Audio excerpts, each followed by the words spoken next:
Now, moving on to the Joy Business Van episode for tonight. David Tego operates Rowi's Breakfast Factory, one of the most patronized breakfast joints on the University of Ghana campus. But when the university recorded his first COVID-19 case, he had to shut down and his business took a hit. He's just beginning to reopen, and as he makes adjustments to his business, David is looking forward to what more release would be announced in the media budget review. He'll join us in a bit, but here's a bit of his success story on today's episode of the Joy Business Van. Hi, my name is David Tego. I'm co-founder Rowi's Breakfast Factory.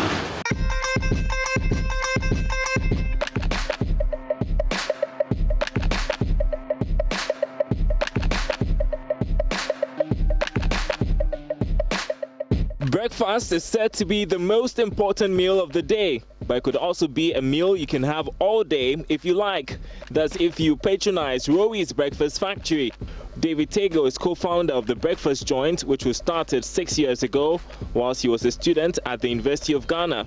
Not because he and his partner really thought they could be good at running a business, not at all. They needed to solve a problem. The problem that we identified was that there was no breakfast restaurants here in Pentagon. Everybody from Pentagon went to campus to have breakfast. So we decided that, why don't you try hands on this?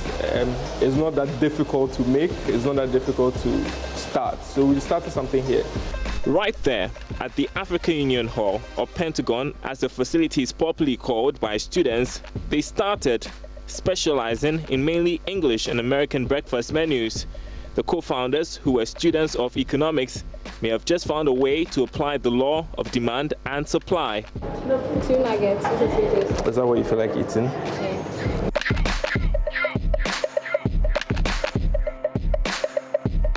David recalls the early days of operations, having received funding from family and friends.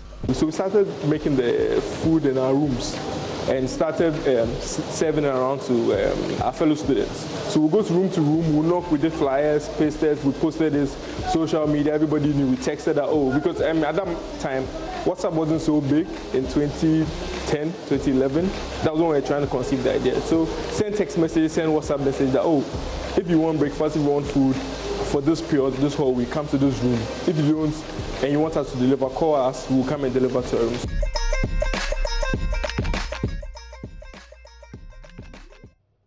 Great stuff. Of course, with the COVID-19 pandemic, everything has changed. David has had to make adjustments. He joins me to share more. Great to have you on our program tonight, David. So you had to shut down operations for about 3 months. That surely took a toll on your finances, didn't it? Yes, it surely did. We shut down from the 17th of March when Legon was hit with the first positive COVID-19 case. So we resumed operations about 3 weeks ago when the president announced that the final year students could go back to school. And so what were you doing during the period you had shut down operations? Were you doing delivery services? How did you adjust? No, we couldn't work at all because Legon had a strict policy because they had 2 positive cases. The whole university had to be shut down, disinfected, contact tracing done. So we fully resumed 3.5 weeks ago. The president announced in June that the final year students would go back. And so you reopened 2 weeks ago, like you indicated. So what has changed with reopening? Suddenly things are not the same. You have to observe some social distancing protocols. You don't have so many people on campus like you used to. What are the adjustments you're making? So we've mainly had to do delivery. So we've had to look at our business model in terms of delivery and social media branding. We've had to advertise more on social media because we've had more deliveries because we can't do dining because of the COVID-19 protocols. So we've had to install Veronica buckets, we've had to install hand sanitizers. We had to change our cleaning regime. We've had to put our staff on the skeleton program because we can have full staff working at the kitchen at the same time.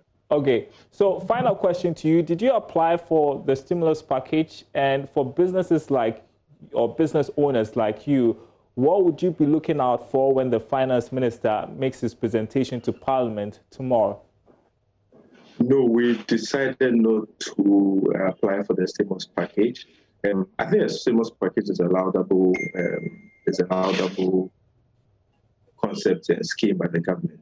What we will be looking at from tomorrow from the finance minister is a long-term plan.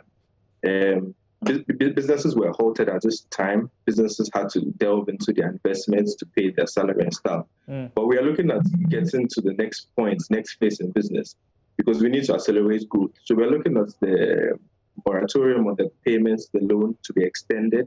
We're looking at more funds to be given to businesses. I mean, taxes have been waived, which was a very good thing, because our taxes corporate taxes have been waived. But we are looking at more revenue being given, more stimulus money being given to businesses like us. All right. I wish you all the best as you have reopened. Perhaps we'll pass through and have breakfast at your joint when I'm on the University of Ghana campus. Great to speak with you, David. And that's Business Live tonight. Thanks for watching, everyone. Tomorrow, we're covering the media review presentation by the Finance Minister right here on this network at 10 a.m. You don't want to miss. My name is Darryl Kwao. More news on our website, myjoyonline.com/business.